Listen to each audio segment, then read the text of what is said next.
You do not bomb the Japanese homeland. For centuries, this was more than military doctrine. It was cosmic truth. Japan called itself the Shinkoku, the land of the gods, protected by the kamikaze, the divine wind. Separated from the world by thousands of miles of treacherous ocean, no foreign power had successfully invaded Japan in 2,600 years. Not the Mongols with their vast shattered fleets, not the European colonial powers at the height of their global reach. The concept of an attack on the capital wasn't just considered improbable, it was viewed as blasphemous. By early 1942, Japanese military strategists had calculated every tactical angle. American carriers operated thousands of miles away, and Army bombers lacked the range to reach Tokyo from any existing Allied base. The mathematics were simple and absolute. Japan's cities were untouchable. Their civilian population would never hear air raid sirens. Their emperor would never feel vulnerable. This assumption shaped everything: troop deployments, industrial planning, public morale, and strategic priorities. Why defend the heart of the empire when the heart cannot be reached? The Japanese High Command staked their entire Pacific strategy on this geographical immunity. But in April 1942, one lieutenant colonel with a doctorate in aeronautics and a reputation for breaking rules would shatter that assumption in a way that fundamentally altered the trajectory of the war. Jimmy Doolittle was 45 years old when he volunteered for what most called a suicide mission. He wasn't some green lieutenant looking to make his name. He was a living legend, the first man to receive a doctorate in aeronautics from MIT, a winner of virtually every aviation trophy America offered, and the first pilot to fly coast to coast in under 24 hours. He had spent his career pushing aircraft past their theoretical breaking points, figuring out what was possible when everyone else said no. That is exactly why the Pentagon approached him in January 1942 with an impossible question. The context was bleak. It had been barely 2 months since Pearl Harbor. America was reeling. The Philippines were falling. Wake Island had fallen. Guam, Hong Kong, Singapore, the Japanese war machine was rolling across the Pacific unchecked. Every week brought news of another defeat, another retreat, another disaster. American morale was in a state of collapse. The public was asking a simple, devastating question: can we even fight back? President Roosevelt wanted an answer, not a statement, not a promise, an action. He told his military planners, put bombs on Tokyo, show the American people we can strike back, show the Japanese they are vulnerable. He didn't care how difficult it was, he just wanted it done. The obstacle was aeronautical physics.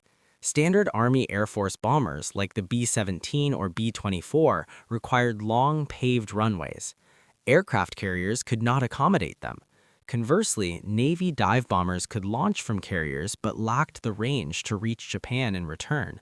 You could get planes to Japan, or you could get them back. You could not do both, unless you were willing to rewrite the rules. Enter Doolittle. He looked at the B-25 Mitchell medium bomber, 65 feet wide, 54 feet long, and designed to take off from runways measuring at least 2,000 to 3,000 feet. The USS Hornet's flight deck was roughly 800 feet long. Conventional wisdom said it was physically impossible to launch a B-25 from a carrier.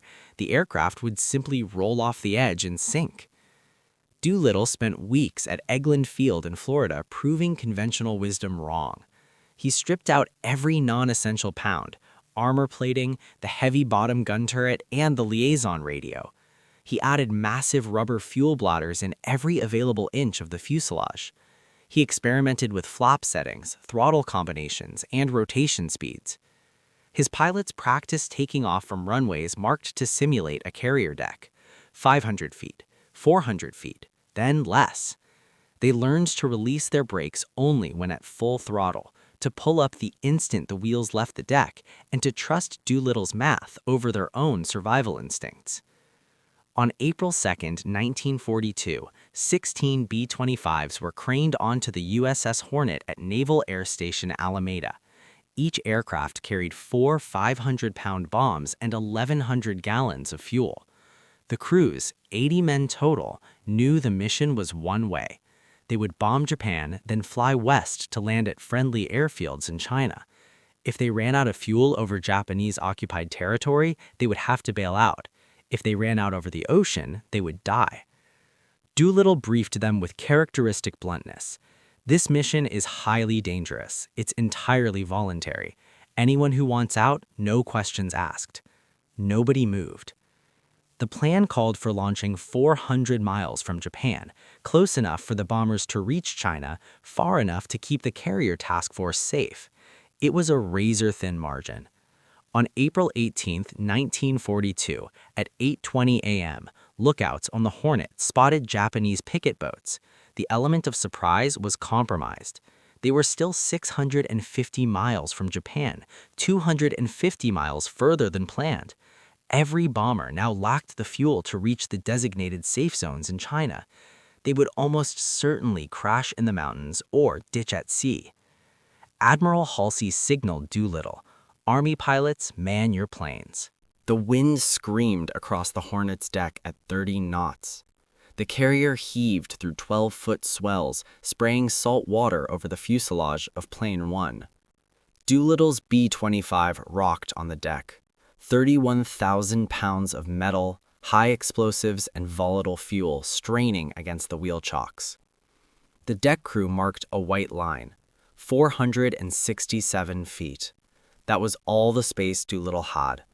Behind him, 15 more bombers were packed wingtip to wingtip. There was no room to realign, no space for a second attempt. Doolittle advanced the throttles to full military power. The right Cyclone engines roared, the airframe vibrating so violently it seemed it might shake apart before the brakes were even released. The deck officer's checkered flag dropped. Doolittle released the brakes. The bomber lurched forward, the carrier's deck blurring beneath the tires. 100 feet, 200 feet, 300 feet. The bow of the ship rose on a swell, then dipped, the deck angling down toward the gray Pacific. Doolittle hauled back on the yoke at the exact instant the deck fell away. The B-25 disappeared below the flight deck level. For a heartbeat, the crew of the Hornet thought he was gone. Then, the twin-tailed bomber reappeared, clawing for altitude, engines screaming just feet above the Whitecaps. He was airborne. One by one, the other 15 bombers followed. Every single one made it off the deck. Now came the part that terrified Doolittle more than the takeoff. 5 hours of radio silence, flying at wave-top height to avoid radar, navigating toward a target they had only seen on maps. The math was brutal. A 10-knot headwind meant they would all die 50 miles short of the Chinese coast. At 12:15 p.m. Tokyo time, the coast of Japan appeared. Doolittle climbed to 1,500 feet. Below, Tokyo was calm. Factories were humming. Schoolchildren were playing. Nobody looked up. Why would they? The threat didn't exist in their world. Doolittle's bombardier, Fred Brommer, identified the target, an industrial complex in northern Tokyo. At 1,200 feet, he armed the bombs. At 1,000 feet, the Japanese anti-aircraft batteries finally began to fire, but the black puffs of shrapnel were disorganized and late. At 800 feet, Brommer called, "Bombs away." 4 500-pound bombs tumbled from the bay. Doolittle banked hard, diving back toward the water. Behind them, fireballs erupted through factory roofs. Across the city, the other bombers struck aircraft plants, oil refineries, and steel mills. One pilot, Ted Lawson, saw a man on a rooftop waving a flag. The man likely thought they were Japanese planes, unable to comprehend that the enemy was currently over his head. The psychological impact was instantaneous. Air raid sirens finally wailed. Civilians poured into the streets, staring upward in shock. In the imperial palace, Emperor Hirohito was rushed to an underground shelter. For the first time in Japan's history, the divine emperor had to hide from a foreign foe. But for the raiders, the nightmare was beginning. As they raced toward China, the fuel gauges dropped. The early launch meant they were 50 gallons short of what they needed to land. Night fell and a massive storm closed in over the Chinese coast. There were no lights, no beacons. The Chinese, fearing Japanese movements, had doused all airfield lights. Doolittle's engines began to cough. "Bail out," he ordered. He tumbled into the black storm at 10,000 feet, landing in a rice paddy, soaked and injured. All 16 planes were lost. Of the 80 men, 3 died during the bailout or crash landings. 8 were captured by the Japanese. The captured men were treated with a special kind of fury. Japan had been humiliated, and someone had to pay. They were tortured, interrogated, and subjected to a mock trial. On October 15, 1942, 3 of them, Dean Hallmark, William Farrow, and Harold Spotts, were executed by firing squad. Another died in captivity of starvation. Doolittle, eventually smuggled to safety by Chinese villagers, felt like a failure. He had lost all his planes and many of his men for a handful of scorched factories. He expected a court-martial. Instead, he returned home to a general's stars and the Medal of Honor. Military strategists understood what Doolittle could not. The raid didn't have to destroy Tokyo. It had to destroy an assumption. Admiral Isoroku Yamamoto, the architect of Pearl Harbor, saw the smoke over Tokyo and realized his perimeter had failed. He became obsessed with pulling the American carriers into a decisive battle to ensure such a raid could never happen again. This obsession led him to rush the attack on Midway Island just 2 months later. Because of the Doolittle Raid, the Japanese were forced to fight at Midway earlier than they were ready, with a fractured plan.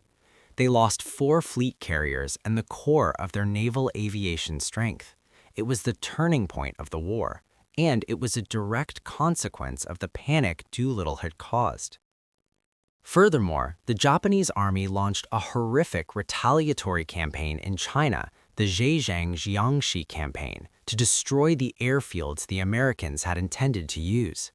In their rage, they killed an estimated 250,000 Chinese civilians. This brutality only hardened global resolve against the empire. The myth of invulnerability was dead. When the massive B-29 raids began years later, the Japanese people were already psychologically prepared for the possibility of destruction. Doolittle had broken the seal. Jimmy Doolittle lived to be 96 years old. Every year on April 18th, the survivors gathered to toast their fallen comrades with a bottle of 1896 Hennessy cognac. One by one, as the men passed away, their silver goblets were turned upside down. In 2019, the last raider, Dick Cole, Doolittle's own co-pilot, passed away at the age of 103. The Doolittle Raid remains a masterclass in asymmetric warfare. It proved that 80 men and 16 stripped-down bombers could change the course of a global conflict not through physical destruction, but by shattering the enemy's certainty. They proved that no place is untouchable. They proved that geography is not a shield, and they proved that when the math says a mission is impossible, you simply need a different kind of mathematician.